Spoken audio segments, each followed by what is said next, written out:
Welcome back into a series that has gone the full distance as we are here for game number 5. Both Millennium and the Ninjas in Pajamas now have 2 wins each, and this deciding game will tell us who will head into the LCS for the summer split. And honestly, looking back, Millennium, they had everything in the back. The whole game was there for them. And then this one mistake. People even pointing out, Kreaton had his flash ready in the last team fight when he got caught by the stun from Miffy. I think he was expecting the black shield from Miffy, and we just see NIP here. From Jiri, of course, but NIP really pumped after this, man. When they lost game 3, they just sat there and looked stone cold into the screen. Nobody said a word. Now they got this win here. You could say a free win for them, and now they should really come into this one so pumped up, so hyped for this one. I expect to see them just fly out of the early game here, and then of course go to the 50-60 minute mark. Let's talk about the man who looked pretty much stone cold after that 3rd game and that loss. Nukeduck, he went absolutely nuclear with 7-3-2 on Kayle in that last game, picking up of course that quadra kill by the Dragon, which got him rolling and allowed them the burst potential that really caught out Kreaton there at the end. And it's been the story in the 2 wins for NIP. Like, he's been performing in both of them. If you look at this game, yes, he got the quarter kill here. We also had actually a teamfight at Baron where he was completely out of mana, which was the one they lost. Gave over the Baron to Millennium, so everyone thought, okay, you're so far ahead now, this is the time. Until, of course, everything happened with Kreaton. But his kill, he decided to max his E, actually, and just focus on pushing the wave all the time, forcing Curb to stay around the mid lane. Or if Curb would port away, he could then go in and then get a lot of damage or take the towers. So it's a very smart start. He was always very far ahead in farm. The rest of NIP, though, especially when it comes to picks and bans, they need to be careful here. I mean, first it was the Ryze for Kevin, now it's the Jax for Kevin, who's been causing a lot of trouble. I honestly feel like they need to ban both of them away, but I'm not sure if they will. Well, guys, we want to hear from you one last time as we head into the final match of the series. Send us a tweet with the team you think will win using the hashtags MIL win. It's a long day. Or NIP win. And we'll, of course, be checking in as the champions leave the base to see who you guys picked. And obviously, that has swung after game number 2 towards Millennium. Then for that last game, completely towards Millennium with 63%, I think it was, by the end. I'm not sure now which way this one's going to go. I think everyone in 2 minds as to who's actually going to win this game. So a mistake like the one we saw in the last game is not something you do 2 games in a row. Like, it happens once. Usually. Yeah. Normally, you don't just do the same mistake. I mean, it happens once and you're like, whoa, I really messed up here. Normally, you won't see these kind of mistakes, especially not from a player like Kreaton, who's such a strong AD carry. So I feel like if Millennium gets somewhat of the same composition like they had in this game, I think they're still the favorites actually to take this one. But we can't ignore the fact that NIP now come into this game so hyped up. Well, let's find out. We're going into Champions Select for our final game of the evening as Millennium and the Ninjas in Pajamas look for a spot in the LCS. So far, it's pretty much as it was for Millennium, banning out Lulu. On the other side, Nocturne taken away. So that's a priority here for the Ninjas in Pajamas. Thresh banned again by Millennium. They don't want Miffy to get his hands on that. Don't want him to play it. He's been playing Leona quite a lot now. Setting up some good plays, but of course the Thresh is his main support. Don't want to risk him making plays on it.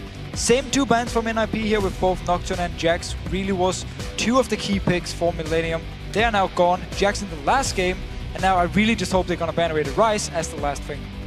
Well, Jackson was taken. Twisted Fate moved away as well, away from Nukeduck, and there is the Ryze ban. And we see LeBlanc, the only one that's now got through these picks, the bans, and he's going to feature as the first pick for Millennium. So Curb going to go back onto that Assassin in the mid lane. So we need to see if Curb is so good on LeBlanc that it was worth it for NIP to ban it out in the first few games. Obviously, it was Millennium banning it in the last game, but still, we need to see now it's first picked. The 2 late game monsters from Kevin are now gone. NIP, though, they actually decided to pick the entire bottom lane here. Lucian is a very strong pick for them. And of course, Leona has been the one for Miffy, except for 1 game where she replayed it and actually had a very good game. So I like this Leona login. They have the engage ready, and they actually don't even care about the Kha'Zix. They give it over to Millennium. Yep, Cornex going to get that one here as well. And well, we see Irelia locked in for this top lane for Kevin. We've seen Zora Zero already bringing out a couple of games in a row. course, they had Rise both those times in Millennium. This time around, it's going to be Kevin that has that Irelia, and there are the lock-ins. So, LeBlanc, Kha'Zix, Irelia, the first 3 picks for Millennium. And again, it's fun to see also how NIP prioritizes their bottom lane so heavily, even though there's a lot of options, both AD carry and support-wise. They didn't go for Kha'Zix, didn't go for Irelia for Sora-Zero, something I expected them to do. But again, they feel like this Shyvana pick here for Sora-Zero is gonna be enough. And Irelia, she's strong late game, but she doesn't bring the same amount of pushing power as a Jax here. So it should be easier for Sora-Zero to handle this Irelia. And then at the same time, blocking in Evelynn. We've seen a bit of hit or miss from Evelynn. Yeah. I mean, he's been shut down, but also been doing fairly well. Roberto in his game, in game 2, had a lot of good ganks early on. He can try and do the same here. Are we going to see this Karma support locked in? Actually, we've been seeing, a few games of Karma here and there. Not a champion really that J-Ree's played a whole lot so far this year. And it looks like actually will be switching away more towards Morgana. Of course, Graves, we've seen already that Creatine will play that one without too much hesitation, and Morgana possibly going to come in as well for J-Ree. So again, a bit of the same comp here from Millennium. Very strong in the late game once again. Good laning phase all around for them. Irelia's a little bit weak in the early game, but so is Shyvana, so they should go even against each other. I think Millennium is going to be very happy with the comp they picked up here, and it's going to be very scary going into the late game. And we've seen it before with Morgana against Leona. Once you get to the team fights, it can be hard for me to land a stun onto the right targets. Or J-Ree could also be too slow on his Black Shield, like he actually was in the very last fight. And we see the final pick here for NIP is Zed for Nukeduck. I like this. And he didn't waste any time getting that one locked in. Gonna be playing Zed up against the LeBlanc of Kerp. So, early on in the lane, LeBlanc should have the advantage, being able to put a lot of damage onto Zed here. Of course, he's melee. Can farm mid with his Q, but well, if you want to get all the CS, if you want to trade with LeBlanc, he needs to get in her face, and that's obviously so advantage to LeBlanc early. But going into late game, that's where Nukeduck, once he picked up like the Blade Rune King, for instance, their Brutalizer, the Last Whisper, he will actually or should be able to duel this LeBlanc here and actually kill her. We could see an early Hourglass from Kerp to try and stop Nukeduck from doing anything towards him. And then obviously Nukeduck is just going to focus on moving elsewhere on the lane, on the map. And it's a lot easier for Zed to kill an Irelia compared to killing a Jax. So once again, it paid off for them that they banned away Jax and Ryze. So now they got Irelia for Kevin here. This is where they really need to shine and shut him down. And we've got to talk about the late game because it's gone there every single game. Okay, game number 1 was a little bit shorter, but these last 3 games have all gone the distance. And maybe even you'd argue further than the distance really should have gone. I mean, basically 2 games given away so far that probably shouldn't have been won by the team that won. Again, the team play, the coordination has been a bit off for some of them. They're all very good players, but you can't make these crucial mistakes here, and both teams actually managed to punish the other team when they did it. So here we go then, the deciding game between Millennium and the Ninjas in Pajamas for the spot in the LCS Summer Split. Who's going to get it? Who's going to come out victorious in this one? Some interesting starting items here. Crystalline Flask for Kerp. Doran Shield start for Nukeduck because of that early auto attack harass. Yeah, early poke here. He wants to make sure he can always farm in the lane. Miffy with the same start. No items, just wards and then potions here on Leona. So we could see NIP try something in the early game. Try something here level 1. See if they can catch Millennium by surprise.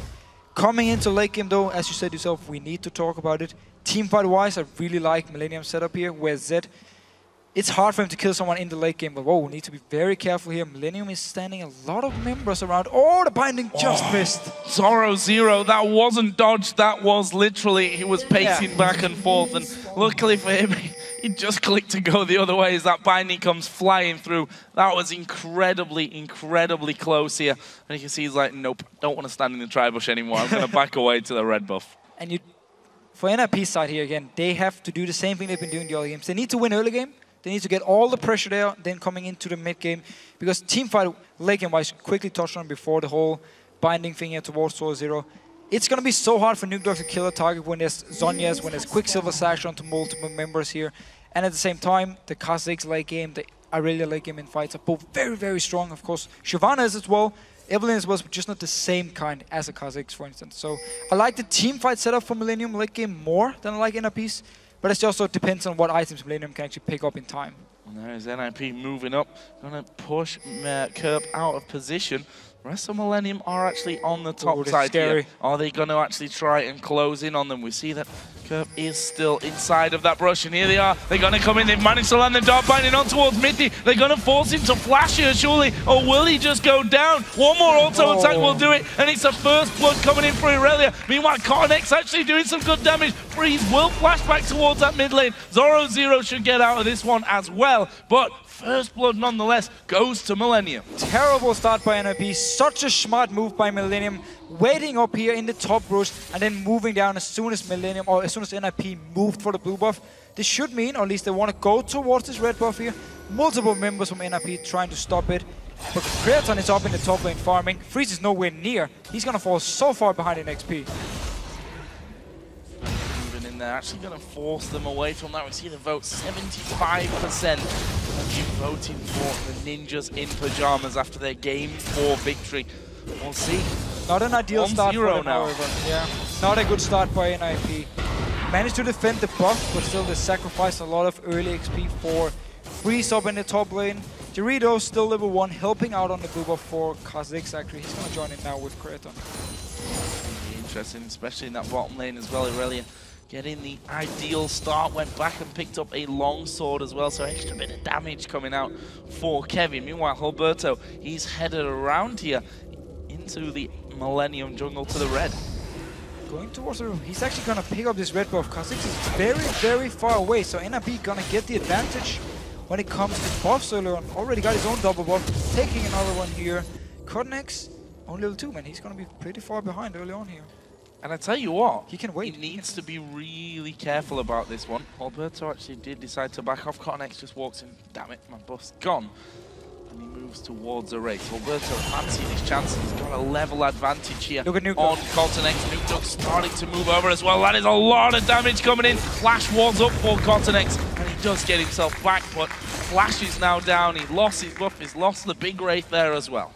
So very, very good start by Cottonx. Oh, Alberto, sorry. Shutting down Cottonx very hard. He has forced a recall. Dorito, very good binding. Getting some poker now. Creaton going aggressive. Oh, Mithy down to less than half HP. Couple of auto attacks from Creaton will force him to back away. Try and get some health back. Meanwhile, Alberto's just seen that ward go down from Kerp, so he knows, not do the Wraith because that will be in full vision. Instead, he's going to clear out what was left of that red camp. And we need to remember with Miffy up here in the top lane, with the full ward start, he doesn't have an item early on, so in a bit of a disadvantage. And Millennium using the XP advantage on Creaton, and also the fact that Miffy now is so weak here early on, just bullied him out of the lane. Look at Creaton, level 4, only level 3 on Freeze. Fantastic job of that one. Doubles, yes, 32 to 14. That is a very, very strong start for Creaton in this 2v2 up in the top lane. Down in the bottom lane, the 1v1, 25 to 29 in favor of Zoro0. We see a second Doran's Blade for Kevin on top of that longsword that he picked up after getting the first blood as well. So he's still a danger here. Very, very dangerous. And he's going for this early game here with double Doran's Blade, so he can try and bully out Zoro0. For now, though, he's actually going to be behind in farm once this wave comes into Zoro0. He is at least doing a good job by Zoro0's side, getting the farm he needs early on. So, Evelyn, let's see what Alberto can do about this one. Currently walking through the Millennium jungle, getting a fairly deep wall down over between the white and that blue buff camp, and he's now going to come straight up towards this top lane. Actually not spotted here, but because Millennium were headed back to recall anyway, I think he figured that he was maybe spotted from somewhere along there, and decides to go back on his way into his own jungle. Although he's going to get level 6 before Cottonx, and that's where he can try and set something up. I like the ward he put up here, simply also to see if, first of all, is Cottonx there during the big wave? Can I try and go in and steal it? And then secondly, whenever he moved for the gank, he would know if Cottonx was moving as well, if there was a chance of a counter gank. So very good deep ward by him, by Alberto. Getting very far ahead in CS early on as well, jungle. He's going to be happy, getting the level 6, and then we can see if he can start. Cottonx had a bit of a ropey start, that's for sure, losing out on that buff, having to use his flash and being bullied out of his own jungle by Alberto. As Kerp here going to go into Nukeduck. He has in fact used that death mark. Here comes Alberto. manages to pop the passive there of Kurt, but not finish off the kill. Very good move by Nukeduck though, dodging out of the ultimate from Curb and then going straight towards him. Didn't take the damage, didn't get silenced, and then actually stopped his recall as well, forced him to go back here. It's going to take even longer. Roberto straight into the jungle, taking away more things from Cotton-X. Good stuff jungle-wise, but the AD carry duel is definitely in favor of Millennium and Creaturn up on his top side of the map. 50 to 29 CS, double Doran's Blade and a Vamp Scepter compared to the Vamp Scepter and a single Doran's Blade up until now. And here he's just trying to line those bindings for what would be then free damage coming out of Creaturn. NIP needs help from Roberto. He's level 6 now, so he can actually start a gang up here. Of course, the Black Shield is going to make it harder. They need to really either bait it out or choose the right target. He's very far away though, so the help is not going to be here for now. Creaturn can try and extend his lead even more. Notice how he's every single time Freeze moves over to try and last hit a minion, Creaturn moves with the minion and just hits him in the face. Every single time. No chance of Freeze to even reply back to Creaturn. It is going to get pushed up here, although Cannon Minion going to slow things down for them. And again, there it is. Step forward from Creaturn.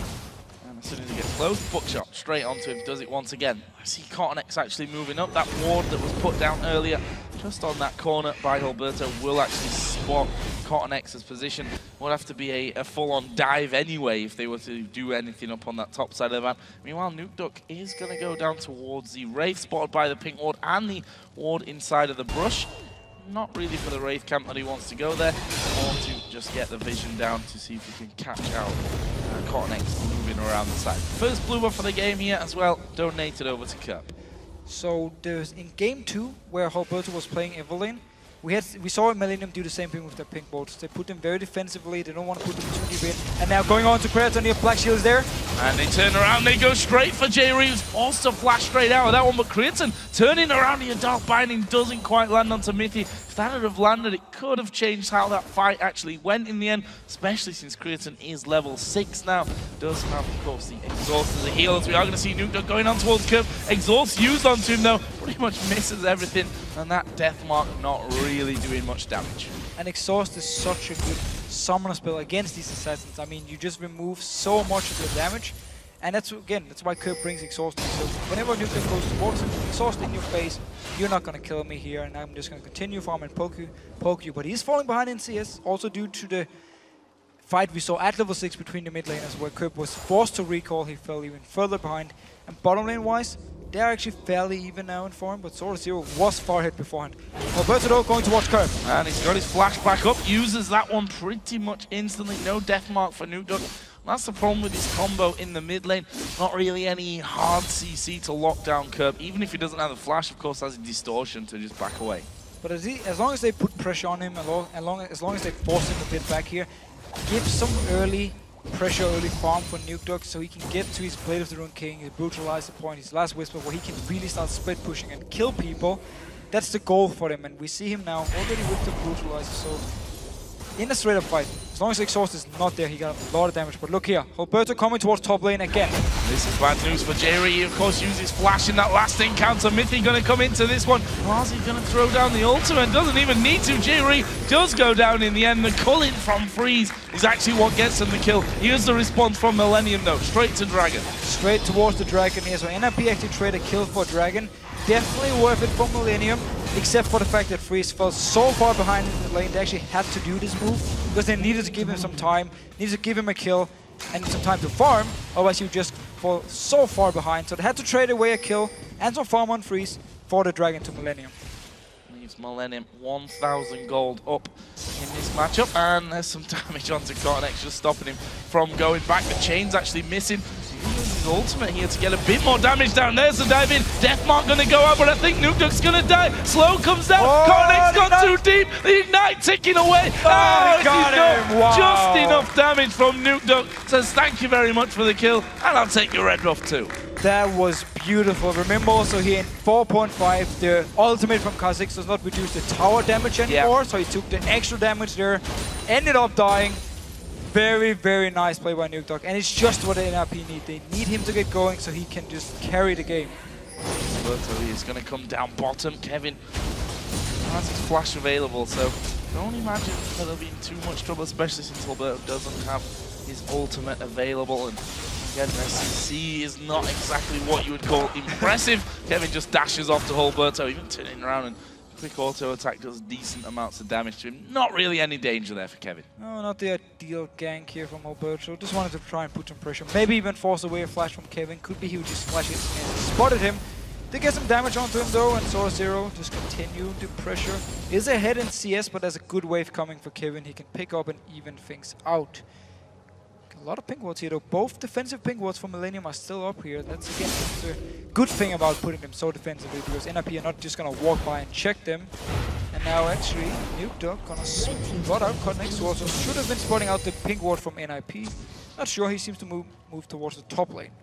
Puts his own pink ward down, which, now as an Evelyn, you're probably going to check that bush when you know someone has gone up there. Oh, look at Kerp. For now, Alberto waiting. Kerp is going to come up as well. They know there's no vision there for NIP because of that ward that Cotnex has just put down. They spot that one off to the side, in range of the pink as well, so Kerp will be able to get rid of that one. In the end, Alberto took the long way around as well, so he didn't actually cross over Cotnex and Kerp's path. No real action to be had on that front. So let's have a look down some of the items here then. That mid lane in particular, you see the Fiendish Codex plus the Seeker's Arm Guard coming out from Kerp early on. On the other side, Brutalizer was picked up first for Nukeduck and has now got the Cutlass as well. Got the Cutlass as well. He needs the Blazerun Kings, the big power spike for him. And yeah, of course, we see Kerp going towards the Outlaws. Very, very smart. So he's going to completely destroy the combo from Nukeduck towards him, and should actually mean he can turn around in these fights here. Or Nukeduck would at least have to then run away after the whole combo is used if Kerp times it properly. Also makes it harder to kill Kerp in a team fight, which is the thing we talked about here. Going into late game when there is hourglasses, Quicksilver Sash, everything, it becomes very hard for Zed to find the target in the team fight to actually kill. Wandering back up, those pink wards still remain in the Death Brush in the top side of River and here on the corner, which Alberto will finally spot out. Him and Nukeduck can get rid of that one quickly. Alberto can carry on his merry way. Of course, the top turret did go down earlier on, so both Freeze and Mithy there got the added danger of having no turret in behind them. Kha'Zix, of course, they can spot a little bit easier going unless he ultis through that tri-bush where they've got the ward. But they're all just going to be backing away now as that wave did go past the halfway point. Too dangerous to follow through. Yeah, I don't want to risk anything. Don't want to use the summons. Mithy actually didn't have his flash, so in case something would have happened, he would have been the target to go for. Sora-Zero getting a lot of damage to Kevin again, but Kevin doing really well, keeping up on farm. Should have a lot of gold actually, been in the lane for quite a while. Yeah, 2,300 gold for Kevin, 2,200 as well for Sora-Zero, so plenty to spend here when they go back. And for now, they're just quite happy to get that from. There is that pink ward finally taken down. Took him an extra hit there to actually deal with that one. Well, that is all well and good. A move now to this mid lane. I'm going to try and put some pressure in. Still 1.5 minutes until the Dragon actually comes back into play. Good binding off, but Nukeduck already way behind the tower. Not exactly a position where he can follow through on that binding landing. So Kraton is actually missing some minions up in the top lane now. Because he rotated mid and then decided to back off instantly, they couldn't actually get any damage onto the tower. But yeah, Dragon is going to be the next big thing here. Millennium, if they can pressure onto this mid lane, get a few hits onto someone like Nukeduck before the whole fight starts, it's going to be very hard for NIP to actually fight it. On the other side, with Leona here, with someone like Alberto coming from the side, NIP can start it if they feel like they're in a good position. There's Nukeduck not missing any of that farm that comes through to him. Pretty much all freebies. We can see, one thing I want to point out here on the Millennium side, boots for everyone across the map and a lot of pink wards. A lot of pink wards here. NIP actually also just picked up boots for everyone, so everyone wants the mobility, and yeah, as you just pointed out, a lot of pink wards. They want to make sure they can get full safety if they put all of them very defensively, but also they want them towards this Dragon area here to deny vision, but also to spot out Alberto because he wants to try and flank around. If you just engage from the front with an Evelyn, it's too easy for the enemy team to just spot you running towards them. So you need to come in from the sides here. Sora-Zero would love to do the same as well. And with some good pink wards from Millennium, it will become very hard and actually very scary for Alberto because they can just turn with this LeBlanc and jump right in his face before he even notices it. and just kill it. Ward just went down there and tried to get it while he was still in vision. Took them too long, and now the Dragon started off here by the ninjas in pajamas. Millennium off to the side, and actually Kevin is nowhere to be seen. Does have his ultimate as he go in there. Cornex has managed to steal out the Dragon. This should not be happening. It's happened in this best of five far too often. But in this case here, when they jump in, it's so 50-50 because it's so hard to do anything. Like 2 members jumping in, hitting only the Dragon, trying to jump out. Very well played though by Cornex again, stealing away the Dragon, and then Sword Zero teleports top lane because they actually already rotated by Millennium here. Kevin base and then went straight towards top lane to push it out. Sword Zero got all the farm though. Still, Dragon for Millennium is the thing we've seen before where NIP sets it up as opposed to actually get it, and then Cornex just steals it away. Did it twice already today in game 3, which actually was the game when Millennium won, or was it game 2? I might mix them up. Millennium won game 2 and 3. Yeah, but I mean the game where he stole the 2 dragons. That was game 2 or 3 as well. Thank you. It has been some long games today. I think game 3, actually. I believe so too. Yeah. See right now, push down again. The duo's lining up this time in the bottom side of the map. The outer turret down to just above half HP. Beardson is, by the way, still holding on to a healthy CS lead, about 40. He currently has over Freeze. If we look at their items, both got that Bloodthirster in there. Of course, Lucian going to be headed more towards the Trinity Force. Both of them also got a Doran's Blade or 2 as well on top of that one. So don't see too much happening here in this bottom lane without any interference from the likes of Holberto and actually Cottonex, who's also on the bottom side. Both junglers were near. Both of them moving towards the mid lane instead. We're getting to the point though where the laning phase are normally about to end and we start seeing more rotations as a team around the map. But both teams just seem happy to keep this going. I mean, both top laners are there farming against each other. Dual lanes are there. Cottonex actually joining his dual lane. It's going to be hard for them to set something up. They need a binding from Turi and he actually just backs away. He doesn't even want to go for this one. I think a little bit difficult to set that one up. Just want to touch on LeBlanc's items here. Kerp did pick up that Seeker's Arm Guard, but went straight into the DFG. So feels like the armor from that Seeker's Arm Guard going to be enough to protect him from Nukeduck. And wants that extra ability to blow someone up if he can catch someone out. It's very scary, especially when you have something like Aurelia, something like Kha'Zix, and then a binding from Jerry onto one target.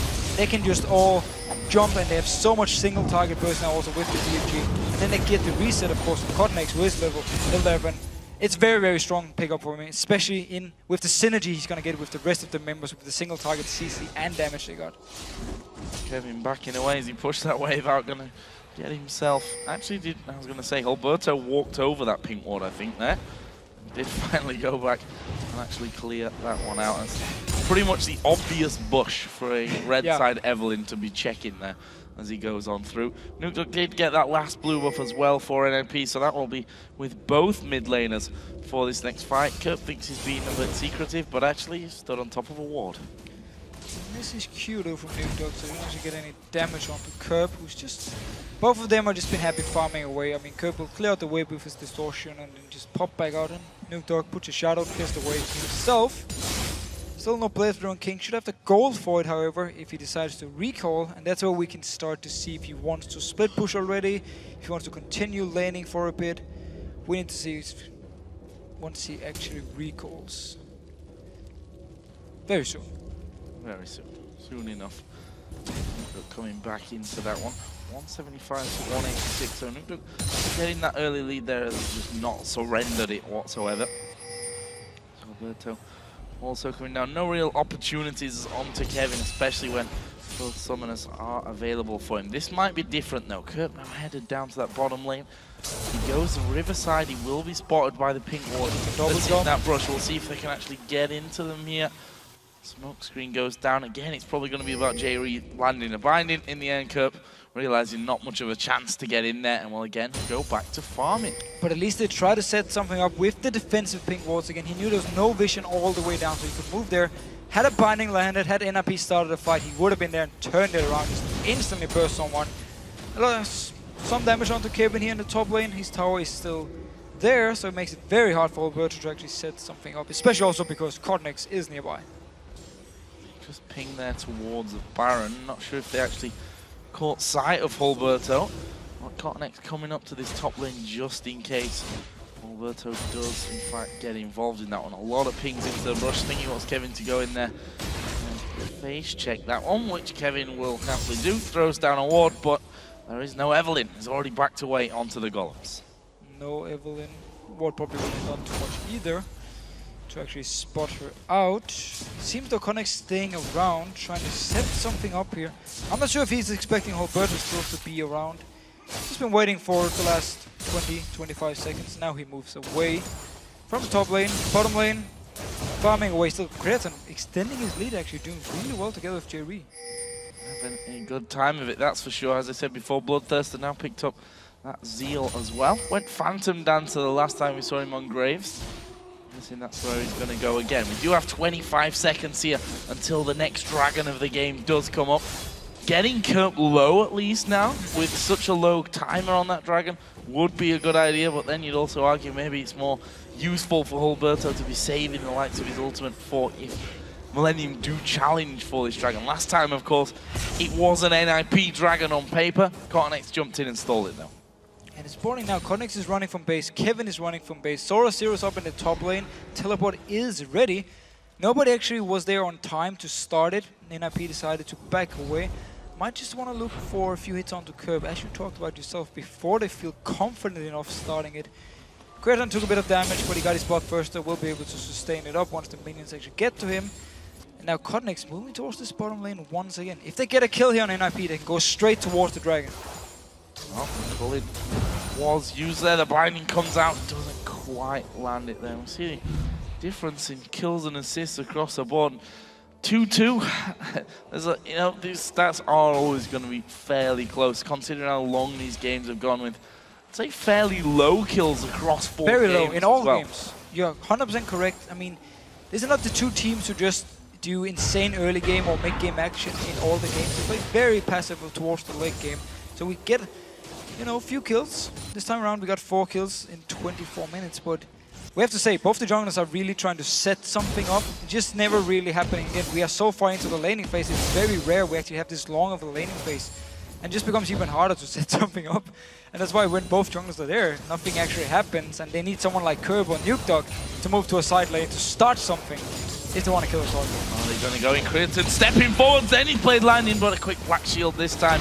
Well, actually stop them, and actually they're going to turn it around. There is the damage coming back. Kreaton is going to go low. Jerry's actually lower though. Alberto tries to get in, but now it's Cottonex jumping on to freeze. Irelia there as well. They can't push through because of that exhaust, but now they've locked up Alberto. He's going to go down. Kevin gets that kill. Nukeduck has come in as well, and all of a sudden, all the players down in the bottom lane. Everyone, teleports came in, the junglers were there, starting the fight. Only the minions came late, binding onto Sora Zero. Oh, he's not going to survive this one. Cottonex will pick that one up, and that is 2 men down for NIP. And look at the spawn time is already 40 seconds there on Zoro Zero. They turn around. This is going to be their Dragon. And it's been the same in so many games now, where whenever we actually get to fights, Millennium, they do so well in them. They get some kills, get an objective.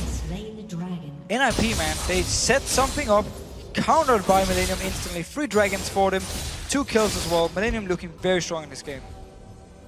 Now, waiting, I was going to say setting a trap, but as they scan there, they spot the ward was already in position. So with that one all kicking off and going in Millennium's favor, let's have a look at the gold. First of all, Zhonya's Hourglass was picked up, but they're all sat on a large amount of gold right now to be going home and spend. Look at that, 3k on Kreaton, 1700 on the support, 14 on the jungler, 18 on the top laner. That's a lot of items going to be coming out when Millennium go back. Yeah, and again, we've talked about how late game-wise, Millennium been such a strong team. This time around, Nukedog, who is he going to kill? He's not going to kill LeBlanc anymore, that's the Zhonya's. We actually see the early magic resist now for Kreaton. He can build it into the Quicksilver Sash, remove the ultimate from Nukedog, making it even harder for him to kill anyone. And it's just going to be the same situation as in game 2 where NIP was ahead in that game. But then they couldn't actually split push, got into team fights and were just a lot weaker. The game got extended, and Millennium won it. This time around though, Millennium are actually ahead in the early or in the mid game with a very strong team fight comms. So it looks very good for them, and at the moment they should feel very confident. To be honest, they look pretty confident the way that they grouped up and kind of go there down in the bottom lane, moved it straight into Dragon. Kerp stepping forward, Mithy and Freeze saying no, don't want any of that. Now just back away completely. Meanwhile, in that top lane, we are going to be seeing the two of them going head-to-head as Kevin doing a lot of damage here onto Zoro.Zero. He's got Randuin's and Trinity Force now. Decided not to use his Randuin's there, which actually would have allowed him a lot more damage out onto Zoro.Zero. Maybe could have forced away the ultimate, but Zoro.Zero used the Playthrough King to escape. Freeze now in the mid lane needs to be careful. He's going to go fully in. DFG was used, but the rest of the combo not really connecting onto him. And it's all because of that flash that Freeze used. Didn't want any part of that. And now they stack up here to have a go on this mid turret. Already the minions gone though. Don't want to be tanking that up at this stage. 27 minutes into the game, and it's a 4,000 gold exactly lead that Millennium have. 2-1 up in turrets, still level on the 3-3 at kills though. Notice how Nukeduck was down the bottom lane before to split push. Millennium didn't care. Millennium just moved 4 members to mid lane, tried to set up something on Freeze, and then tried to push down the tower, so they forced Nukeduck to move away, to move up there, and potentially defend if Millennium had stayed around. So they didn't even care about him split pushing. It could still be an issue. I mean, the one-on-one between him and Curb could be the decider of this one, unless Millennium want to send someone else down to try and stop Nukeduck if he gets in the position where he can actually split push far enough up. See, Trinity Force as well. 4 frees on that last back, so that's definitely painful if you get on the wrong side of him. Last Whisper as well, just a little bit earlier on, picked up for Nukeduck. Silver Sash for Graves just before. So again, they move back off into more of a passive farming. I say passive farming. They've got 3 men pushing up this mid lane, but I don't think they're going to be able to get too close to that turret. You see the hate spike. Nukeduck able to just clear that out quicker than they can get any hits on the tower. Yeah, NIP really needs Nukeduck to stay with the team in order to have enough wave there. Curb though, jumping in every time. See if there's a chance to land a few hits. The binding from Jerry missed here. Kevin been taking control of this lane up here on top. We saw him before forcing Zoro.Zero away. And as long as those two can just keep fighting each other until we actually get a winner between it, we're just going to see more action between the 4 people here in the mid lane against each other. It's going to be more important. Yep, auto attack here and there onto that turret. And Curb obviously safe pretty much to go for that. He can just dive straight out with the distortion. We've got 2 minutes until the next dragon, and well, the way this game's been going, pretty obvious that is probably going to be the next time that we see these two teams skirmish, if even then at all.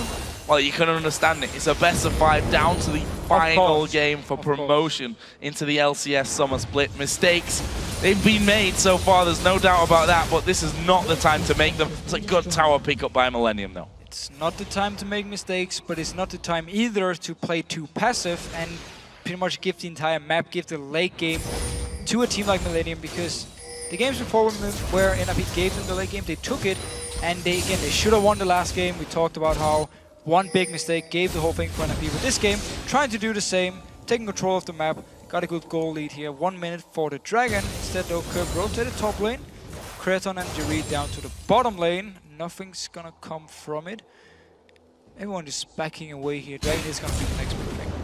I like the fact that Millennium have these defensive pink walls still up there, so they know that Alberto's not going to be flanking around the back of them. They can stay a little bit further pushed up these lanes. And Curb, honestly, he's causing them a few problems. We saw him there just a couple of moments ago hanging out in the top side of NIP's jungle. And they know that they have to be real careful about what he can do here. Zoro.Zero and Kevin having a bit of exchange. That's a lot of damage instantly out from Zoro.Zero. Good damage from Zoro.Zero, but the thing about Curb here, the way he's playing it, just by the fact he's staying in the mid lane, doesn't want to go to a side lane where Nukeduck would be, and he doesn't actually want to try and one-on-one him at all. He's staying and trying to get hits onto the rest of NIP members every time he has the chance with his team, and forcing NIP then to be defensive. And it's been working because Nukeduck got all the items he needs to start split pushing, but he's just been forced to stay in the mid lane to try and wave clear all the time. So Dragon is up now. Last one, of course, did go over to Millennium after they had that fight down on the bottom lane. A little bit slow to get there this time around, but they do finally group up with 4 men. Kevin, of course, got his teleport so he can join in from that top side. Zoro.Zero is actually recalling, and there's a ward there, so NIP see that this is happening. However, they cannot do a thing about it. Nope. That's another Dragon going over to Millennium. 4 out of 4 now for them, and a 5,000 gold lead. Doing so well. NIP knew instantly they couldn't go for this one as soon as Millennium started up the Dragon, and they didn't want to wait there either because they didn't want to risk Millennium engaging onto them. Millennium is very, very strong teamfight wise, and of course also being ahead helps so much for them. Look at Cotnex here. Picked up a last whisper now. His damage is insane as well. If he gets on to someone like Freeze, he will just tear through him. Yeah, I mean, Kerp and Cotnex together, just roaming. You're dead. You don't want to get involved if those two are there, that's for sure. See that actually Alberto is waiting by this top side now, seeing if he could maybe get in onto Kevin, but he himself got Zephyr, Randuin's Trinity Force. He's not the kind of player you really want to mess with at this stage of the game. And look how fast he's moving around. If you don't lock him down with some CC, then he's just going to kite you around. It's going to be so hard to catch on to him. Mephido moving here with his jungler Alberto. They actually want to try and do something up here in the top lane. Kevin needs to be careful. Standing with it. Nuke Dog is there too. 4 members from NIP. They need this kill. Let's see if they get it. Be impressed if Kevin can escape this one. 4 men coming his way. Already gone back. Well, that was literally the biggest letdown of the game so far. Now, though, they are going to go in there. Kevin at the halfway point. What's he going to do? Blade of the Ruin King was used onto him. He's going to actually dash off and then flash away. And Kevin does manage to escape it. 1 versus 4. Incredible stuff. Great moves, and then he's just so fast afterwards. Nothing NIP could do to catch on to him. And that was 4 members. It means in the mid lane, Freeze is left to defend, and Kratos going very aggressive. And they put the exhaust down there onto Freeze. He's going to throw out the Culling. That'll clear out the minions and stop them actually pushing through. Meanwhile, Nuke Dog is going through onto Creatine, but he manages to get away from it. The Quicksilver Slash stops that Death Mark from doing the damage. Yeah, just completely removes the Death Mark. So Nuke Dog also removed the Ignite actually from him. Kratos managed to survive here. Had to use both his summoners though. What? He stays alive and doesn't give any more kills Very over to the Zed at this point, which I think Millennium will be very, very happy with. The question is, what comes next for them now? See both the top and the bottom waves being pushed out. Mid is pretty much reset bang in the middle there. Jerry just coming around from that one. We are seeing a couple more items coming in, so let's have a look at them. The Randuin's Omen finished off for Cotnex. Godfrey one is diving into the middle of them. Last Whisper for Freeze's Lucian. Black Cleaver also has done for Nuke Duck on Zed. So again, for Nuke Dog now, he needs to go towards something like Guardian Angel so he can actually go into the team fights without risk of just being popped instantly by Millennium here. Kerb especially got a lot of damage if he gets onto a target. We haven't actually seen it yet though. I mean, I don't think he used the DFG yet. He did. Oh, he did once, yeah. Onto Freeze, who just flashed. Who just flashed away, so the rest of the combo didn't hit with it. And you've got a feeling as well, even though Millennium are in the lead in this one, the way that last game ended, the mistake at the end that cost them the game, means that they are going to be so much more careful about this game. Especially Kratos. I mean, you don't want to do it twice. I don't expect him to do it again. I mean, he's been playing solid this game. His laning phase was very, very strong. And then with the Quicksilver Sash, he could survive the burst from Nuke Dog as well, coming in beforehand. And he's just pushing up here. Rest of the Millennium is with him, except for Kevin in the middle and with Teleport. Look for the binding here from J-Ree, and then just see Kerb fly into the face of whoever is being binded and just do the full combo.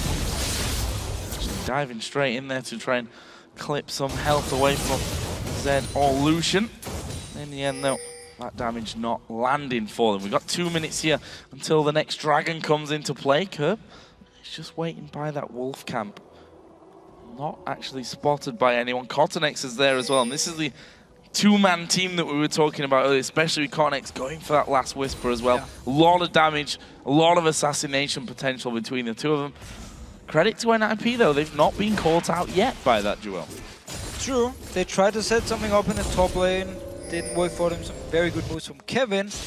And then the mid lane, Nuke tried to kill Kratos, and that's been the action the last few minutes here. The last dragon, of course, went straight to Millennium.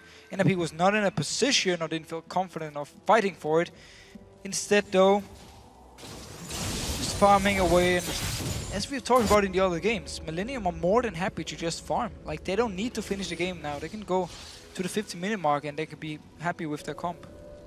Also, the later you go, the more that mistakes cost you. We should know, and as we've seen from that last one as well, I think it was 70-second spawn time when Creaton actually ended up dying there on the steps of the NIP base.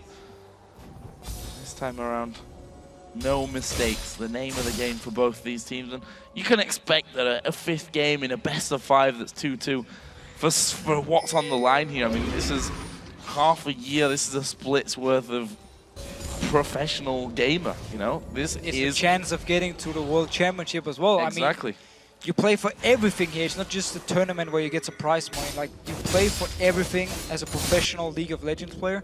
You want to be in the LCS. That's how it is. If you want to get in here, it's where all the best teams is. This is where everyone is watching, and also with the chance to qualify for the World Championship. So both teams, of course, playing very careful for now. Still an issue for NiP. They don't really want to go full late game against this Millennium comp. Finding comes through there was between Zed and Lucian. One of those two would have been a juicy target. They are going to go towards Kevin. They do manage to lock him up for now, but have they got the damage? He actually jumped away. The rest of Millennium now coming in from this one. Carnex going very, very low, but have they got the damage to finish anyone off? No, they don't, and they're not going to chase it either. Nukeduck decided not to use his ultimate here. SoraZero still got his ultimate. Dragon is still alive. Jerry with ultimate, good binding on the SoraZero. Just get a few hits. A lot of ultimates used, but still some very key ones left. Look for Nukeduck now to try and go towards someone like Creaton. Dragon is alive. Nip are making a move for it now. Moving down the backside. It's going to be J-Ree to throw Dark Bindings in there and see who he can catch. You see they're backing away ever so slightly, so scared of Cornex making his move over. In the end, though, it's Kerp that goes through. A little bit too early on that one. He did good damage to it.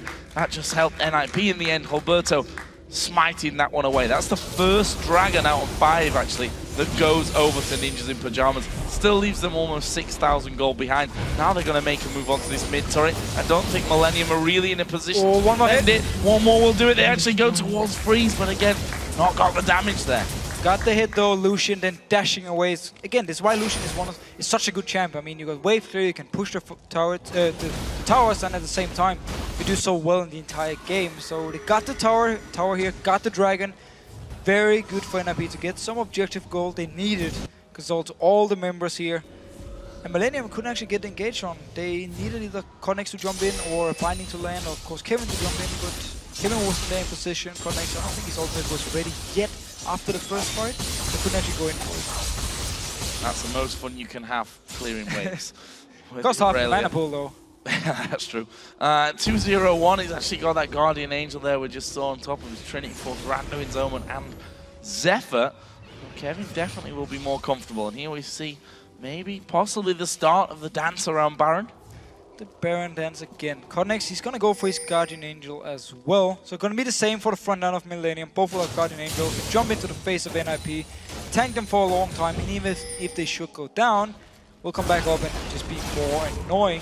And it means for NiP, they need to try and either do the same with Alberto and SoraZero onto the back line of Millennium, or they have to kite fight. Like, get the kill, keep kiting backwards, keep cutting backwards, but that's very, very hard when you're against something like LeBlanc, for instance, who's gonna catch someone out of position and just burst them down. But we do see more Banshee's Veils being picked up over on the side of Ninjas in Pajamas. SoraZero has one. We have one in the jungle as well for Alberto, and I'm assuming more going to be coming across as well, along with Guardian Angel. So not going to be easy to blow someone up. He's got to pick his target very, very carefully here, Kerp. Very carefully. The same goes for Nukeduck, of course. Like, both assassins here, it's going to be hard for them with exhaust as well on both sides. It's going to be hard to actually get in there, get down the target you want. And also with Kerp, since he went for the DFG, he's a lot of focus on his upfront like burst damage. He could have gone for an Athenes and Death Cap instead and had more overall damage longer in fights, but went for the damage early on. Again, we talked about how it's good synergy with something like Kha'Zix to get him this early kill so he can get a reset and move on. So more wards cleared out. Kerp again setting up a bit of a trap on this top side. No one really spotted. It's Kevin.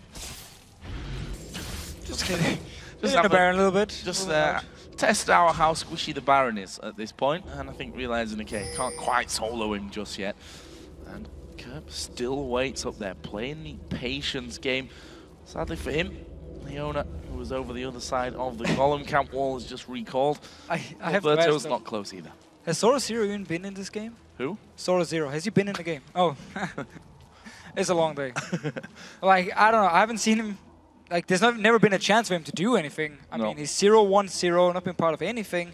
Only 3 kills, so... I think the answer you're looking for is yes, he's got the most farm in the game, which kind of tells you how he's really played this one. Farm, farm, farm, farm. Got himself Sunfire Cape, Randuin's, Blade of the Ruin King, and that Banshee's Veil. I mean, we're 42 minutes in again, which I'm going to go ahead and say is pretty much still early game between these two teams.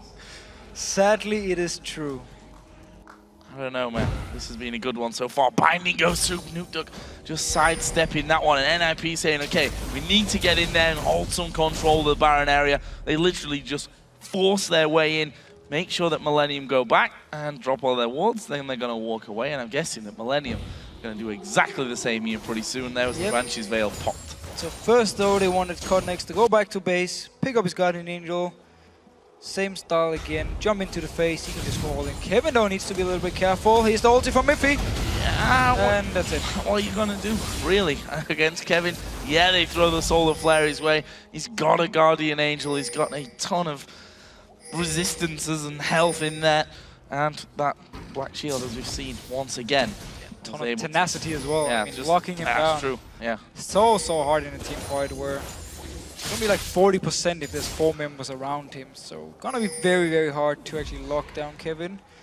Which also what we saw. But the ultimate from Miffy, of course, here in the late game is gonna be up fairly soon. So he should be able to start it. Cotnex though. There's actually no ward, but NIP is pinging him out, so they know he's in there. Got the Guardian Angel, however, so even though he should be caught out of position, should be able to survive or at least respawn up and buy time for his team to come in and help. Zoro Zero though, fighting some more minions in the bottom lane. Alberto trying to clear out the top. Millennium can do a very fast rotation towards this tower here and just force some damage onto it and force the teleport from Zoro Zero. And they're going to try and get in around the back here. We see the Talisman is going to be popped, but already Nukeduck and Alberto had stepped away. But that is a forced tower there taken by Millennium. Yeah, very good rotation. Zoro Zero in the bottom lane. Wouldn't be able to join in time. Just straight up there, goes straight for the tower. 20 seconds on the Dragon. Baron, of course, is still up. Let's see if Millennium want to go straight for Baron here, or want to actually go towards the Dragon, pick it up. Could jumped over the wall. Trying to set up a trap. And there we go. That was slightly strange. They jumped in. I think it was a bit of indecision. So that is so very fast. We see a TP coming down onto the bottom side. Zoro Zero leaving that bottom lane to get involved with the fight. He is at the front, but the Baron's already gone down. Millennium picked that one up. Are they going to look for the fight? There is actually the jump in. I'm not sure that Mithy really wants that one. They're going to blow him to pieces. It's J-Ree that gets the kill in the end.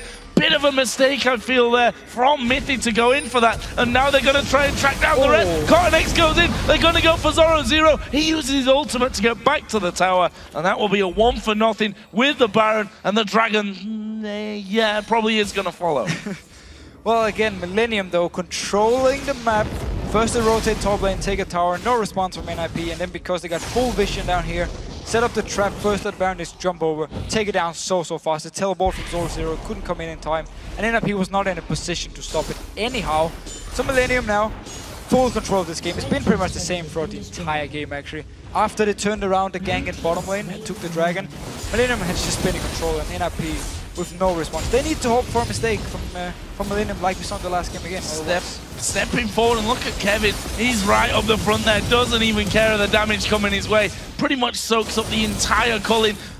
Nukeduck can still do some good damage to him there though. Creatine here, he was the one of course that got caught out on the steps in the last game that allowed Ninjas in Pajamas to push straight back to the massive spawn timers and win the game to bring it all the way to this final game of the best of 5. Right now, Millennium, 1,000 gold. That'd be good for NIP, I suppose, at this stage.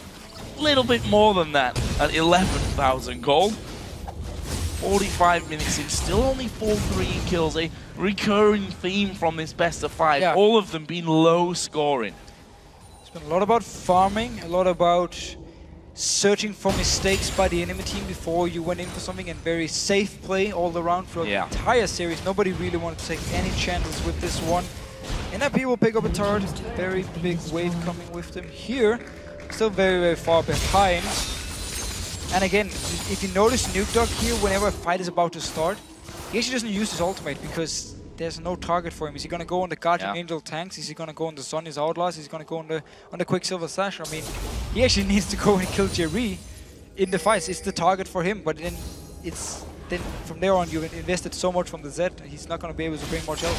One problem that they obviously had that last game was the unwillingness to tank the turrets, which is why Creatine ended up getting caught out because the rest of the team have backed off. There's a Thornmail now from Kevin, and we saw in that last push that he is the one that's basically going to have to grow a pair and stand right in the way. As Kerp going in on towards Freeze. The DFP was used. They're going to get this one. They are going to try and fight. Humberto comes from the side. There is a Zhonya's used by Kerp. Can they follow up on him? Millennium actually disengaging to back away. Nukeduck actually jumps back through to the rest of his team. No kills. Still ultimate on Nukeduck. He couldn't use it. Star Zero with his ultimate as well. They tried to lock down Kerp. He used the Zhonya's, and then from there on, NRP didn't feel like they could actually go in for the fight. Everyone disengaged again. No, when that Zhonya's is down, that's the time you got to get Kerp. That's the time when Nukeduck has to get in and kill off Kerp. They just have to try and go. They're he's far too mobile, I think, to actually do the follow-up damage onto him anyway. Then we see once again this turret going low. Let's see if Kevin actually does step forward from this one.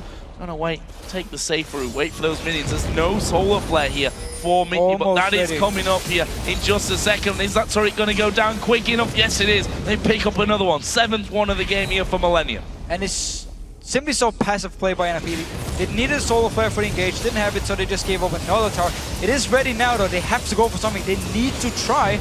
Otherwise, it's too easy for Millennium to just get some damage onto this tower, back out again, back in, and I fear, though, NRP is actually at the point now where, as we talked about, they need a mistake from... Wow, that's a lot of damage. That is the combo that they were looking for. Actually, they've got into this one. Deathmonk's going to go on towards Kerp. That may be enough to pop him and kill him. It will be. That's the first man down, but they're going to keep going. Cornex was basically fighting 4 of them there at the back, and now Millennium, with that kill, are going to be pushing through. Freeze, of course, died. Kerp is down. Are they going to try and go for the win here? Nukeduck has still got his Guardian Angel. They're going to go towards Cornex. Millennium disengage and run away. And run away here, trading 1 for 1, but Inhibitor went down as well. 2 of them are now gone. Millennium can base, wait for Kerp, and just go straight towards the top lane and do the exact same thing here. Kerp managed to go down, actually. Nukeduck got a kill onto him, but then we saw Cornex. Again, the Kha'Zix in late game, he's just standing between multiple members of NIP with the Guardian Angel. He's so tanky, gets a kill as well onto Freeze, and then he just jumps out of the fight. It is very, very scary for him. Well, look at him between Kevin and Cornex. There's 2 Thornmails, 2 Randuins, 2 GAs, more of Malmortis in there as well for Cornex. Like, you can't really do a lot against that. And as again, it's always one of the issues when you bring so much physical damage. Once you get to the late game part as well, and all the armor items are there for Millennium, it's so hard to kill anyone. I mean, everyone is so tanky because of all this armor, so generally you will always get outscaled if you bring a lot of physical. And then at the same time, when you bring the champions here, or when you bring like something like a Zed who can't actually go towards any of these targets, it's just very hard for NRP to do anything. Millennium gonna go now towards the top lane, and well, it makes sense. That's the only lane with an inhibitor turret, and an inhibitor itself still there. And this is the hope. Oh, the trap. This is the hope for Ninjas in Pajamas. Not the guy you want. No, Kevin's going to come in, puts a ward down, and they get spotted. There is the trap pretty much done with. Actually, they're split here a little, Millennium. But NIP also splitting off. Zoro Zero going to get caught out of position. They're going to go from the binding inland. A lot of damage on towards J-Ree. It's a good call in from the back as well. But do they want to keep fighting? Kevin's turned around. Humberto going to get locked up here. No, not quite, as the ulti from Graves came through. But they've killed Kerp now. Oh, Kevin trying to chase through. Nukeduck just juke straight through them, and they're going to keep chasing. Freeze going on towards J-Ree. Nukeduck still has his GA available for this one. Cornex also got a Guardian Angel. Zenith's blade doesn't quite land. To 1 for nothing. Long fights with very little casualties. Yeah, but while Nukeduck again, it's hard for him to find the right targets. He actually finds them here. There was no Zhonya's this time on Kerp. He had to use it earlier. Nukeduck went for him, drew all the attention from Millennium, and then he just popped back to his shadow after he killed Kerp. Beautiful play by him. I mean, he's playing this Zed so well. It's just so hard for him to actually do anything in the fights. But he's finding the openings. Like, he killed Kerp twice now. The rest of NRP then just need to be able to back him up and get some kills by himself. We've just seen there Humberto not really able to fight against those super minions, losing a lot of HP. Some fire. It's the same story for Evelynn. Yeah. I mean, game 2 where he picked Evelynn, it was the same thing. He got to late game, and he became pretty much a non-factor, like when it came to the team fights, and it's been the same here. He's not able to do anything. It's all about Nukeduck finding the kill and then Freeze trying to stay alive in the backside. But they're starting Baron. Millennium is here though, except for Curb. A little bit dangerous for them as Zoro dives through the middle. There is Creatine going to be focused and he goes down. Alberto gets the kill, but look at the super minions onto the Nexus turrets there. They're maybe going to take this one down. They do, but not before Zoro is able to TP through. That will stop the second one from going down, and now it's Millennium that go for the Baron. Curb is coming in here, joining the team. Zoro is very far away. No ultimate on Nukeduck, no ultimate onto Alberto. They need to back away and give this Baron over to Millennium. Well, they've got the vision on it, and Millennium don't fancy the fight. That is a massive culling coming out there from Freeze. It's gonna force Curb to back away once again. Didn't use his Zhonya's there, crucially, so he's still gonna have that next time they come up to fight. They've all backed away, and I say all of them. Only Curb really backed away from that. Millennium here need to hold NIP away from it. Interestingly enough, they're gonna spot Zoro here in the bottom lane. He's got no TP, he had to use that. They can have a 5v4 if they weren't already recalling. That was a terrible call by me though for NIP to back away. Actually managed to defend the Baron here. Very good calling from Freeze, hitting every single one onto Curb, so he had to back away here. Wisely, well played by NIP, staying denied it, but now they need to be careful. Wow, Freeze losing 3/4 of his health. That is really bad news. He's going to have to back away and see if he can lifesteal close enough up to full HP, taking the raids. The super minions going up. Both inhibs, though, have respawned, but NIP are caught in this hard decision now. They have to protect those inhibs, but they also don't want the Baron to be going over to Millennium. There's one super minion hammering away now on that bottom inhibitor. We can see they've already left for that. They are going to go in there. Will they be able to stop it though? Actually, it's gone very low. Is he going to fall? Minions! Yes, he does. The inhibitor goes down, and Baron's already at half HP. Alberto's in the top lane, but no one else is close. Millennium, take the Baron. So NIP actually went back to try and defend inhibitor, still lost it. Gave up the Baron here for Millennium. This time they actually decided to back away from it. Didn't feel like they could actually fight. Millennium now, Baron, inhibitor is gone. They can go for the mid inhibitor. It is open. And only one tower up in the top lane, and only one Nexus turret remains. Again, this is really Millennium's game to lose. I mean, as long as they don't make a mistake, they should be winning this game. However, we have to give credit to Nukeduck and NIP. They've been trying their best to win these fights, even though it's been an uphill battle, and Nukeduck's been finding the right targets and also came out alive every single time. Yeah, didn't even have his GA pop there. Nope. He juked back through their own jungle. Now Millennium got to move up to that second open inhibitor as a group of 5 as soon as CottonX actually gets there. Across the board, ultimates are ready. Summoner spells are pretty much all up as well. Just a flash from J-Ree and a flash from Alberto is really what's missing across both sides. Will Millennium go in? Look at Alberto wanting to get that flank position in here so that he can get a good 5-man ulti across the entire Millennium team. Guardian Angels are up for a lot of these players as well. CottonX there at the front. Millennium, Kevin also got his Guardian Angel up. Same goes for Nukeduck and Zoro as Curb comes in. It's CottonX that's going to tank the entire cull in there as well. Loses not even a quarter of his HP. Now they go back in. Obviously don't really need the minions here. They want to get rid of those Banshee's Veils as quickly as they possibly can though. This next fight is going to be long and extended like we've been used to seeing. Will it be Millennium that come out on top of it? They've got a considerable gold lead as they a little bit scared here, I think, to move forward. Curb is the obvious. Look here, waiting for the big wave on the top and coming in, so that's going to get a lot of damage onto the tower. As long as they keep NIP in this mid area, the minions will do the job. Those minions are getting ever closer. Millennium moving one step closer as well towards the inhib itself. Zoro's Banshee's Veil gets taken down as well. Freeze just trying to hold Kevin away from things. Well, that inhib is going to slowly but surely take some damage. Nukeduck goes incredibly low there, and the inhibitor is going to go down. Got the inhibitor. Nukeduck actually went very low from the minions coming in, and now big wave up here in the top lane. Millennium quickly rotating, trying to get a lot of damage. They could potentially take this tower. Decides to play it safe and back away. Don't want to take any chances. It's not got much HP left. A couple of hits there should be able to do it. They're trying to fight off super minions as well in the rest of the base. 2 more hits, I think, from Creatine. funnily enough, he's probably not going to be the one that stands forward, considering how that last game ended for them. Another Dark Binding comes through. He needs to go. They're still not being able to take this one. Kevin moves in to take the damage. There is Kurt. He says, right then, just screw it, I'm going to do this. Dives in, picks up the final inhibitor turret of the game.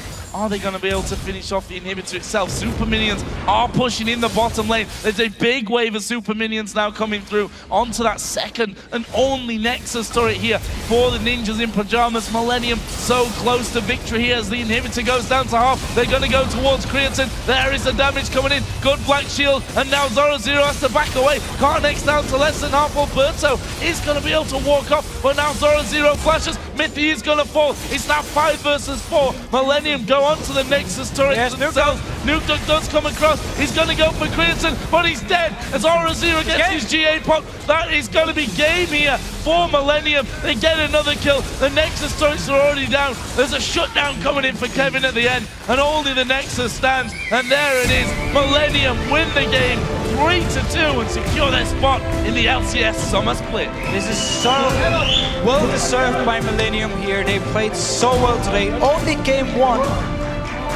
was bad by them. Everything else, after they got after they extended the game in game 2, after they got past the whole early mid-game lead for NIP and got to late game, they just won out. And then here in game 3, game 4, and game 5, even in the game 4 which they lost, they were in control and just been in control ever since. They've just been performing really well, and NIP didn't have an answer for all these team fights. And you have to feel for NIP as well in this scenario, you know, losing out in the spring promotion. This game was so much closer for them. They'll still be ruining missed opportunities from game number 2, where they will have felt that they should have won that one and had 3 game points. But in the end, it's all about the teams that capitalize. Millennium weren't without faults today. They messed up game number 3 themselves. Game number 4 to bring us into that 2-2 scenario. Absolutely incredible stuff in this best of 5. So at least every single match was kind of the same thing, actually, except for game 1 where the early action from NIP got the lead, snowballed it out. From there on out, it was the same tactic. Millennium said, you know what, we're going to go late game in every single game. We're going to win by stronger team fights, by better late game champions. And the tactic worked for them. That's why they sit here now with the 3 wins over NIP. Because if you looked at the laning phase itself, NIP often did really well, actually could manage to pull ahead a little bit. But then once it came to team fights, Millennium was just a lot stronger. Like, the coordination was a lot better. This guy on your screen right here, Cotnex, he was fantastic today. First on Nocturne, 2 games, then he draws the ban on it, goes to Kha'Zix, just the same thing. I mean, he was just everywhere. And of course, we have to highlight Kevin in the top lane, performing so well in every single game. Yeah, I mean, that last one, just as the obvious highlight there, 3-0-2 on Irelia. He said at playoffs when we had him here on the analysis test, I want to play some Irelia, got to play it here today. 3-0-2, had all the items he could ever wish for and was just running rings around him. So much armor that he could tank up the turret. Also, I've got to say, Creatine there on Graves. 1-2-5, not exactly a massive score for him, but I'm more impressed about the fact that it was his fault when Millennium lost that last game, that they should have won. Still had flash, could have flashed away from all that danger. And to pick yourself up from that scenario where you're saying, wow, I may have just cost me my career and the career of my 4 teammates. To pick yourself up from that and play a solid game 5 is, well, just incredible overall. Yeah, I mean, full respect for Creatine. He did really well this game. The laning phase heavily in favor of Millennium, also because Freeze was so delayed of getting there. They just full control of the lane, punished him, forced him away, got all the farm they needed. And it was just his Graves pick here. It worked for him in team fights again, just like the rest of Millennium. The fact that NIP didn't have an answer for all this, for stopping the late game, they couldn't shut Millennium down in the early mid game like they did in game 1. And therefore, Millennium could just play their game plan, worked perfect for them. And that's why they're sitting here. That's why they won, even though they almost managed to throw it away. Almost. But you also have to say that NIP were the big favorites coming into. You looked at Twitter, you looked around Facebook, on Reddit, everyone was talking about Ninjas in Pajamas for the Summer Split. But Millennium, I mean, this is the team, look at NIP, everyone's raving about NIP, the best team that's around in the Challenger scene. Millennium, they'll quite openly say they had a rubbish split here, finishing in 8th position. They just won. They just beat NIP, and that, if anything, shows they are thoroughly deserving of that spot. And 100%. I hope a little bit more time for Millennium's going to bring their season when it comes to the Summer Split back on track. So the thing for NIP is, individually, they're very, very strong players. But when it comes to team coordination, and also when it comes to champion picks, I feel like Millennium were ahead of them. NIP didn't have an answer for these late game parts of Millennium. There was no Jax from Zoro Zero. We didn't see him play Ryze either. And there's multiple, I think there was no Kha'Zix for Roberto as well. I mean, there was a lot of options for them where they could have gone for more late game, but they didn't really, either they didn't feel comfortable playing them or just didn't want to play these champions. And that's, again, one of the big reasons Millennium, also with, of course, the great teamwork, are now standing here as the winners. Well, Shox is standing by with 2 of the winning players from that series, so let's send it over. Thank you very much, Joe. Indeed, joined here by Creaton and Kevin of the victorious Millennium, back in the LCS, securing their spot after a fantastic 5 games. I just got to ask, the first thing that went through your mind, you were absolutely screaming at the end of that game because what a finish. Yeah, so basically like 5 games, we could have finished that the game before already. We did some mistakes and people were kind of hyped because we lost the last game, which we should have won. But yeah, we just calmed down and we focused again because we knew after the second game, actually, we kind of knew late game we're going to beat them. So we just kind of drafted out there. We played their style at the beginning. We just farmed and did the same as they did. And it worked out for us. Yeah, tell us what the game plan was before, because you guys obviously had a plan going into game 1, and then you totally threw it overboard because that wasn't going to work. Tell us a little bit about how you changed into that, okay, we have to play these late game champs to beat this team. To be honest, the first game we just got stomped. The second game we could not adapt, but we somehow turtled it. Like, it was crazy for me. I still don't know how did we manage to win it. We were dancing in the base for 20 minutes. And for the third game, we kind of adapted to their playstyle. I also feel like they got a bit crushed by second game because it should be a win for them, like 4th game for us. But the 4th game for me was really sad. I expected Black Shield. It was like miscommunication. I had Flash. It's just like 1 key, you know? And it's not like I would fuck up my career, but also for people, so I'm glad we won. Yeah, it was incredibly close for you guys throughout the entire series. Maybe going a little bit further, game 2, that momentum change is so intense for you guys. I mean, how do you play that if you know, do we have a chance? Do we kind of have a chance? And then you make it. So at the beginning, we didn't thought we have a chance at that point, but then somehow we realized they cannot push. They just doesn't matter if they have Barons or it doesn't matter. They just couldn't push against us, and if they would come close, I would just snare and we would kill the person. So we were just, I don't know, a bit scared as well to go out because we know this is the safe way and this is how we could potentially win, and we just put it through even if it's boring or something, but for us, it doesn't matter. It's our career, so we will play like that if we have to. So, yeah. The games were very exciting, don't you worry about that. Creaton, how happy are you with your performance in this best of 5? We saw you going for a Graves a couple of times, and then versus the Draven, who is supposed to be very dangerous from freeze, and also did very well on it. I'm not really satisfied with my performance. I feel like lately I'm not performing as I should, and I'm gonna go home right now probably for a week at least, and I'm gonna try to fix my personal performance because I'm not really happy with myself at this point. Let us maybe talk a little bit more about that, because obviously you were in the team Alternate did so incredibly well at the beginning of the summer split last time, and then we never really saw that level again.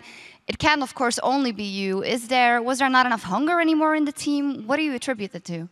I feel like I'm not motivated as I was before because I used to play a lot. I used to have a lot of fun just by playing solo queue. Right now, when I play like 3 games in a row, I'm just like, I don't want to play anymore. So it also comes with playing a lot. AD carry, for mechanics, you have to play a lot. The best players are the players that actually enjoy the game, in my opinion, because they would just spam and spam and spam solo queues. So I think that practice, like solo queue, is the most important thing. Not even scrims, because in scrims, like other people can lead you, but you need that mechanics. Yeah, and what about you, Kevin, taking this? It's actually almost a second chance if you see that you guys lost that first game, then fought your way all the way back. You're going to be able to play a lot of Irelia in the summer split. I hope so. I mean, Irelia is one of my favorites, even though right now Jax is my... Nemesis. Yeah. But yeah, I hope to see Irelia still in a competitive play, so better nerf Irelia, Kappa. And yeah. Just happy faces all around. Yeah. Not much to say. No words after that. Best of 5. Congratulations, guys. Thank you. I not one word. Like I basically forgot how it feels to qualify for something again. Like first time at Gamescom, it was just amazing feeling, and right now it's just awesome again. Yeah, I can see it on you guys' faces. We'll be seeing you again in the summer split. Very much deserved. Now let's head back over to the desk for a quick recap and a look at what's coming up tomorrow. Thank you very much, Shox. And with that win in the series, Millennium will now return to the LCS and head into the summer split. And they will join Fnatic, SK Gaming, Rocket, Alliance and Gambit, along with the winners from Friday's matches. So the fate of 4 teams still need to be decided, and that will happen tomorrow in 2 best-of-5 matches. First up will be Super Hot Crew versus Cloud9 Eclipse. They'll be followed by Copenhagen Wolves taking on Denial Esport. Those matches will begin on Friday at 5 p.m. Central European Summer Time, which is 8 a.m. Pacific. I would like to thank CLG's Dexter for joining us today as our guest analyst, which is the right word. He'll be back with us tomorrow for the first series, and we're also happy to announce that Fnatic's Peke will join us for the second half of the day. In the meantime, for myself, Deficio, Shox, Quickshot, Demon, and the entire live broadcast team, thanks for watching, and we'll see you tomorrow.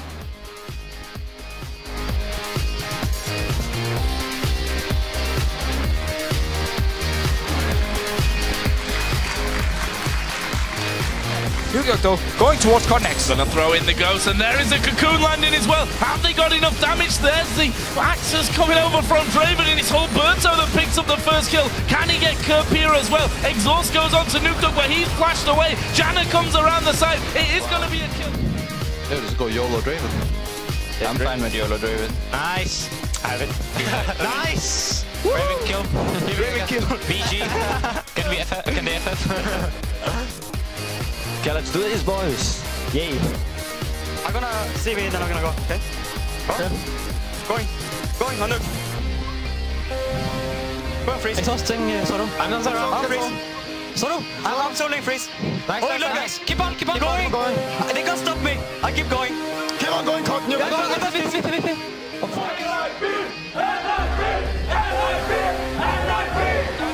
He's going to use his ultimate, and there is Nukeduck from the backside. That is a ton of damage coming in, and they managed to lock up all 3 of them. Can they wipe them out? Creator will fall as well, and it's only J-Reed to try and walk away from this one, and he will once again locked up. And Nukeduck is coming in. This is a quadra kill.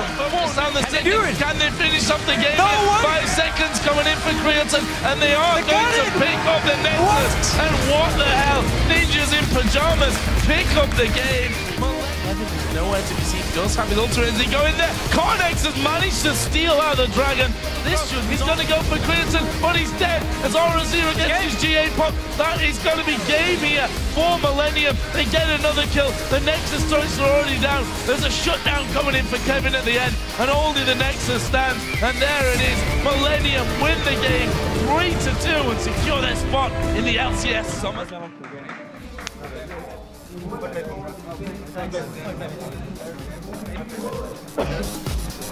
Ooh.